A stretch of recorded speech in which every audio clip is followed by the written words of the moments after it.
Hmm. Whirlwind. Quite a big map. Whirlwind's quite a big map and quite difficult to play versus a variety of things, but I would say in this matchup, chiefly versus Mutalisks, Protoss are struggling. I mean, nowadays you struggle versus Mutalisks always as a Protoss, but this map Yeah. you can abuse the long distances, specifically between the second and the third base, whichever one you decide to take, so much that it makes holding on to that third base really, really difficult. Definitely so. And because of that, we should see, like if we're looking at the map now, we can see the Protoss in the bottom left. I doubt he's going to go for your standard third, and he's going to go for the one above it, above his natural, because of course you don't really want to expand towards your opponent. Well, It once he finds out where the Zerg actually is, he might make that decision. That is true. Yes. And of course the Zerg is going to do the same. He's not going to go for the the third on the left above his natural. He's going to go for the one above his main because of course he's further away from the Protoss. And yeah, you were saying like Mutas is very annoying to deal with, especially on a big map because of course Zerg have more space to cover, etc., etc. So because of that, I wonder if we'll see some sort of Stargate opening, which Stargates are as a whole a lot more popular these days, and of course. Like a lot of people argue that you have to go Stargate preemptively before the before the Mutas to have a chance, but that's not always true. It does help, but it's not essential. I don't think. Well, I think it helps quite a lot. Oh though, yeah, because when you scout the spire and you suspect if you see the spire and you don't see an infestation pit.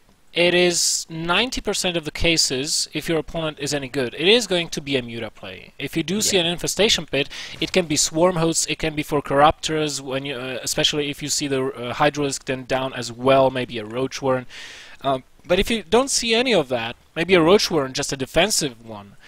But as long as you don't see the infestation pit, most probably going to be Mutalisk play, and having that Stargate already up helps quite a lot, because then what you can do, you plant down a second Stargate and you just start chrono boosting out Phoenixes like there is no tomorrow, and by the time the first 8 or 10 Mutalisks do come into your base, you already have like 6 to 8 Phoenixes, you defend just fine. Now what is dangerous about Muta play is mid-game to late-game Mutalisk switches.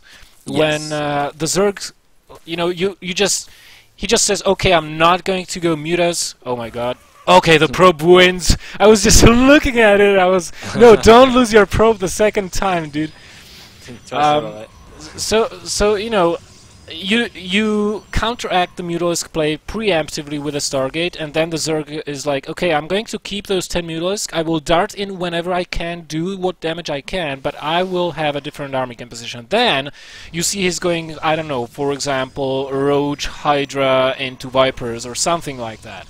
So you get a lot of Colossi, you get a lot of Stalkers, you get some Sentries, you get your HTs, and then once you kill his army, suddenly 25-30 Mutalisks appear on the horizon, and you're like, ah, I'm losing.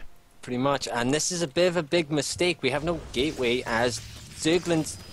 I think we're gonna just see Gensai get forced out of the game here. He's gonna take a lot of economic damage either way. These cannons are not gonna finish. They're just gonna get killed off. There's another one. No cancel. And he has to. There we are. I was about to say he has to build one in his mineral line to actually protect. Now that one is not in the best position as it doesn't cover the entire mineral line. But yeah, should have built it somewhere in the center of the mineral line. But it does protect the buildings that are just now being built on top of that cannon, and does protect the gas. He has to grab his probes. He has to fight with the probes. The bit of a misclick by the Zerg. He should just go for the cannon. Once the cannon is down, he can just even if he doesn't get any kills, you can run in, force the probes to run off the mineral line and stuff like that, and one Zergling does get taken out for the cannon, so very good trade there, and still there's nothing here to defend. Another cannon, okay, it does get cancelled, so at least he does that right. There, it finally gets dropped in the mineral line. Now he can protect it, of course. That's exactly what he's doing. He is losing. Oh my god, he loses this pylon, that gateway. That Zealot is never coming out, like, let me tell you that. Oh my goodness, such a shame, such a stroke of bad luck here for Gensai.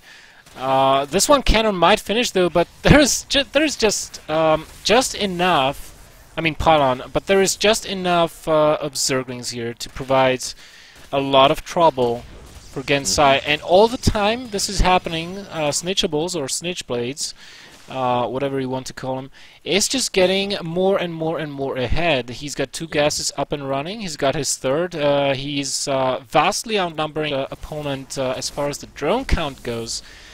And I think the only option Gensai has at this point is do a very, very, very quick 1 base all-in, because I don't see how he could survive until 2 base timings or pull that one off. But the thing is, the 1 base play is not going to work. No, he's pretty much already screwed himself over, sadly.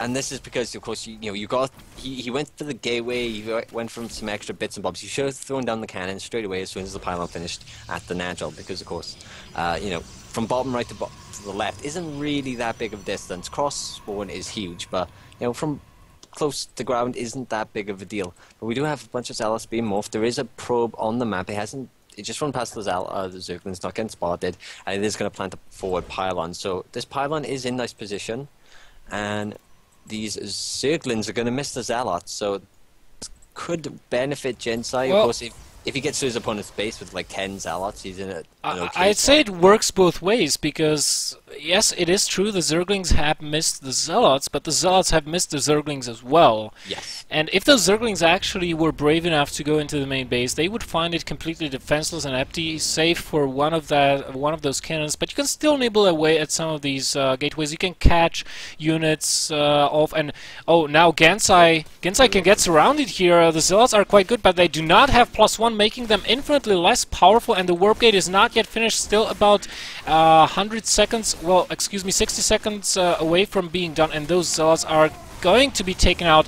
The Mothership Core coming too late to the party. There's just too many roaches out, and Snitchables. Oh my god. He gets his Stalker stuck, and that was the nail in the coffin. Now is obviously, he knows he's in a super bad spot, and then you run in and his Zealot gets... if your Stalker gets surrounded straight away by slow lens, that's a big demotivator. Of course, they are moving at the same speed, so that should never really happen. It's just a misclick. So that was a bit unfortunate, and yeah, that's enough to just send him straight out of the game.